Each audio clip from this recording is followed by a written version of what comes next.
नमस्कार दोस्तों, हम गर्मी से परेशान हैं, बढ़ते तापमान से परेशान हैं। और कल एक घटना हुई। मैं दिल्ली से थोड़ा दूर गया, करीब 100 किलोमीटर दूर, मोदी नगर, मेरे ख्याल से 50 ही होगा। और सुबह 5 बजे यहाँ पे टेम्परेचर था 34 डिग्री। मैं वहाँ पे पहुँचा करीब 6 बजे और टेम्परेचर वहाँ था 27 डिग्री। तो एक विचार आया कि दिल्ली एनसीआर में इतना टेम्परेचर का वेरिएशन क्यों। और फिर कुछ चर्चा हुई और ये एहसास हुआ कि दिल्ली में हमने बनाए हैं हीट आइलैंड्स और हीट रिवर्स, और वो हीट आइलैंड्स और हीट रिवर्स बंद नहीं होते 24 घंटे में। कभी भी थोड़े बहुत कम हो जाती है उनकी गति गर्मी को पैदा करने की। और वो हीट आइलैंड्स और हीट रिवर्स हैं हमारे हाई राइजेस और हमारी सड़कें। जिन सड़कों पे लगभग 24 घंटे गाड़ियां जाम में चलती हैं, जिन अपार्टमेंट्स में लगभग 24 घंटे एसी चलते हैं, हाँ ये हो सकता है कि रात में 3 चलते हैं, दिन में 1 चलता है, तो कम बढ़ हो सकती है, वहाँ वो लगातार हीट जनरेट करते हैं। और वो हीट आइलैंड्स और हीट रिवर्स बनते हैं हीट जनरेटर्स। और ये जो हीट जनरेशन होती है, ये जो 40 डिग्री का टेम्परेचर होता है उसको 45 दिखाती है, और 45 को 50। आप हाईवे से सिर्फ 10 मीटर इधर उधर हो जाइए, आप अपार्टमेंट से, हाई राइज अपार्टमेंट से 100 मीटर आगे पीछे हो जाइए, आपको ये इस बात का फ़र्क समझ में आ जाएगा। आप हीट आइलैंड और हीट रिवर्स से दूर होते हैं तो क्या होता है। जैसे कि मैं इन हीट आइलैंड्स में रहता हूँ और मैं उनसे सिर्फ 50 मीटर की दूरी पर हूँ।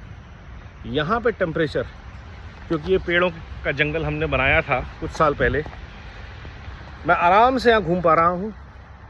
गर्मी है लेकिन चुभन नहीं है, क्योंकि हीट आइलैंड्स से दूर हमने अपने ओएसिस क्रिएट किए, ग्रीनरी के, ऑक्सीजन के, ठंडक के।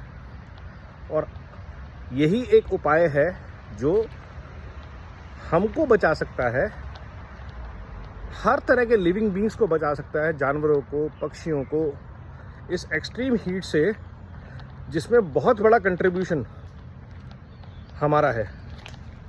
क्योंकि ये गाड़ियाँ, ये एसी, ये सब हमारे हैं। ये सीमेंट के मकान जो हीट जनरेट करते हैं वो हमारे हैं। ये हज़ारों बिल्डिंग्स, लाखों अपार्टमेंट जो हवा को रोकते हैं, कूड़ा पैदा करते हैं, ये हमारे हैं। आज कूड़ा पे चर्चा नहीं होगी, आज हीट आइलैंड्स और हीट रिवर्स पे। तो आप सोचिए, करीब 1 लाख गाड़ियाँ जो 23 से 24 डिग्री या शायद 20 डिग्री टेम्परेचर के एसी पे चल रही हैं, जब बाहर टेम्परेचर 45 है, वो 20 डिग्री जनरेट करने के लिए कितनी हीट जनरेट कर रही हैं ठंडक के लिए, और बाहर फेंक रही हैं।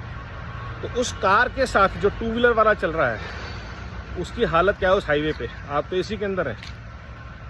वो गरीब आदमी जिसके ऊपर ना पेड़ की छाया, ऊपर से हेलमेट है, वो रोज़ 1, 1.5, 2 घंटे की मौत झेलता है।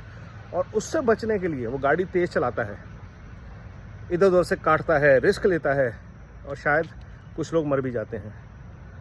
तो ये जो हीट हाईवेज हैं, हीट रिवर्स हैं, ये डेथ रिवर्स में कन्वर्ट हो जाती हैं due to extreme heat. Solution ये है कि पब्लिक ट्रांसपोर्ट का इस्तेमाल कीजिए, लेकिन पब्लिक ट्रांसपोर्ट भी चौकट है, आबादी कम हो नहीं सकती।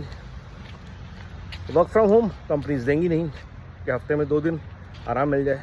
तो हम इस ट्रैप में फंसे हुए हैं। हम एसी बंद नहीं कर सकते घरों के, ना गाड़ियों के।